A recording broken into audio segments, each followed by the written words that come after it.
Access granted. Access granted. So right here, right now, we're no living with Madman JP. Madman JP, c'est un producer, nous avons plus love, un peu de respect pour monsieur. So we are here. We come to not only do some work, but also do some documentation of him. So voilà, apprendre plus de monsieur, je sais pas contre monsieur, on va.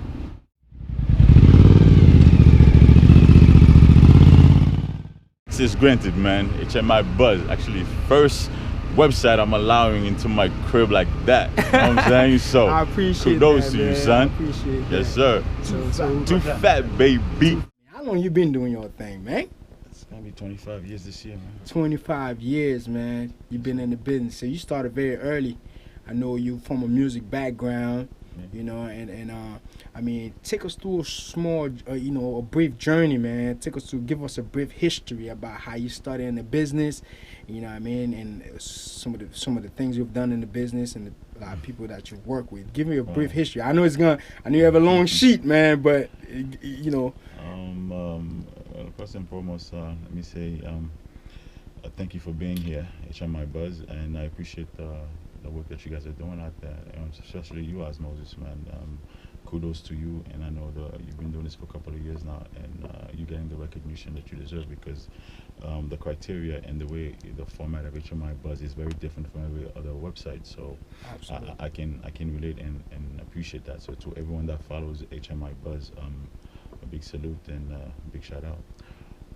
As far as Madman JP, music is something that's always been in me from the time I was a kid because my mother was a gospel singer. She was a part of the Excelsior choir of Seventh Adventist, the first Haitian choir at Seventh Adventist Church in Brooklyn, Hebron Church in Brooklyn. So from the time when I was little, she would always take me and my sister to rehearsals and stuff like that. She wouldn't leave us in the house.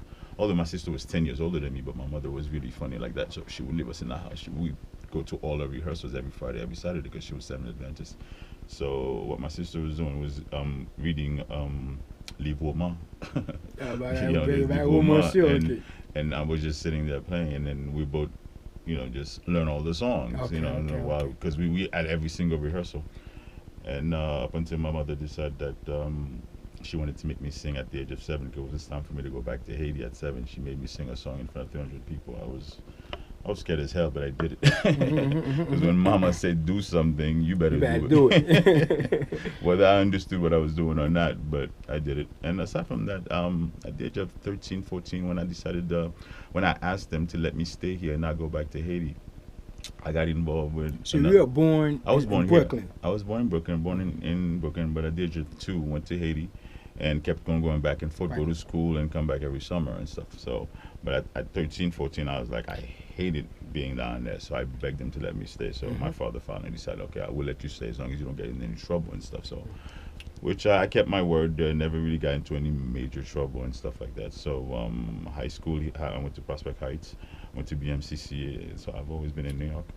So I was also, at that time, I could say I was Seventh Adventist because I was going to Seventh Adventist churches and stuff and started singing from there. I was part of a gospel group called the Ambassadors, where my cousin, who's now Pastor Enoch Paulison, was the maestro of it. So I looked up to him and I always wanted to be with him as my older cousin.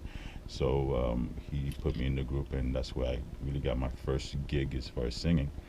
And instantly, there was a love connection between me and music. So from there, I left the Ambassadors. I became the maestro of another group called the Messengers, which was a bunch of young fellas too from the church. So the passion for music just kept on growing and growing, up until at the age of 10, when my uncle gave me a Bossa Combo album, which was the Racine album. I'll never forget that. And that's the first time I got a taste of compa. But I really got into it when I was about 21, 22, where my friend Gary Camille let me listen to Zinglin for the first time. It was with Gary DJ Perez, Fidelo, Fidelo, and stuff. So I was like, yo, I can do this, because I was singing in the church, and gospel is like a little different and stuff. So from there, I also heard Papash. Gadio La, and then I met with Ralph Condé And I really have to give Ralph Conde a lot of credit for Madman JP being Madman JP today, because I learned how to sequence. I learned about computer work and associating computer and music through Ralph Conde. We started on a Voyager PC platform, and when Ralph sees this, he's gonna remember when Bablio from Baingra, when Yes. yeah, and Ralph ended up producing Papachi's last album, which was Trip Soumain, and my first album was Kusabule, and that album was produced in my mother's living room because my mother loved music. So the fact that I was home and Ralph and I were just there every day, so she loved it. So we had instruments all over the place, and that's when I really got my first Introduction to HMI. shot as far as the circular music, HMI. But the thing about it, my real background from high school was really hip hop. I've always been a hip hop head because okay. I grew up in, like I said, in Brooklyn, and I went to yes. Prospect Heights. So Fulton Avenue, that's Fulton Street in That's like Bed-Stuy. That's the where Biggie 90s, and all. right? No, not 90s, 80s, bro. Wow. 80s, man. You crazy? I'm old, man. I'm Oh, old. man. Oh man, I'm very proud to say, man. Yeah, I'm about man. gonna be 49 years old. I'm no young What? cat. Yes, sir. I'm no young cat. Man, you keep the swag like you were 20 in your Yeah, 20s, man. yo, I can Hey, still, I can that's still, the new I 20s. can still get it up though. So. Man, Madman, yeah, man. my thing is, it's your vision.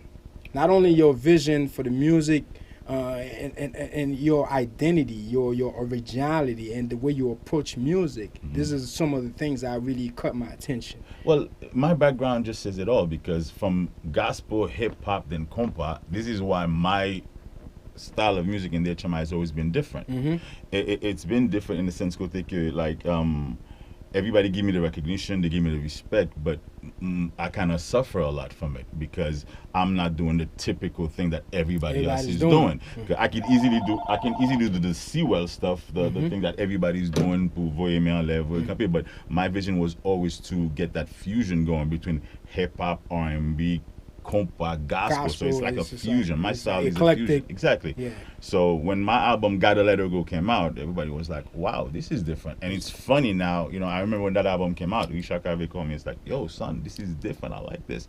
And then Kaimi just blew up after that. So I've always done things that are like out of box. So How many albums, man? right now I got six albums of my own albums, Yeah. but I've participated in over 47 other albums in the HMI for the past 20 Give me years. some names. Oh my God. Some bands, some names. Bossa Combo, Zin, Skasha, Tabu Combo, Alan Kave, Armstrong, of course. Armstrong is like my partner in everything that I do. That's my boy. Dola, I studied Dola with Armstrong and Jean-Max Valcourt. Patricia Juge, Sheila Degraff, Bono.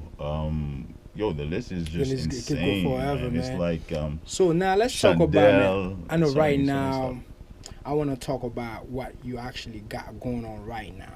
Because I know you've done a lot, and you're still going hard. And I want to know what's got going on right now. Well, the thing about it is, I think for the past 15 years, I think if you talk to anybody in the industry that's inside the industry, if any artist is looking for like a hip hop, R&B, different type of swag type, they'll tell you, yo, why don't you check Madman JP? Yeah, just check him out, see what he got, because that's his mentality. Because my thing, I've remained consistent in a sense from when I started in this game to now. My thing is always about fusion. I want people to recognize our music and my background as well, being Haitian American and so forth like that. So right now I have an album that has about 22 songs, which is a lot of people call it Creole hip hop, but I call it Haitian hip hop because it's not just Creole in it. And where I gathered about I could say 90% of the hip hop artists, Haitian hip hop artists in New York and some in Florida to collaborate on this project. It's a project that I started in 2005,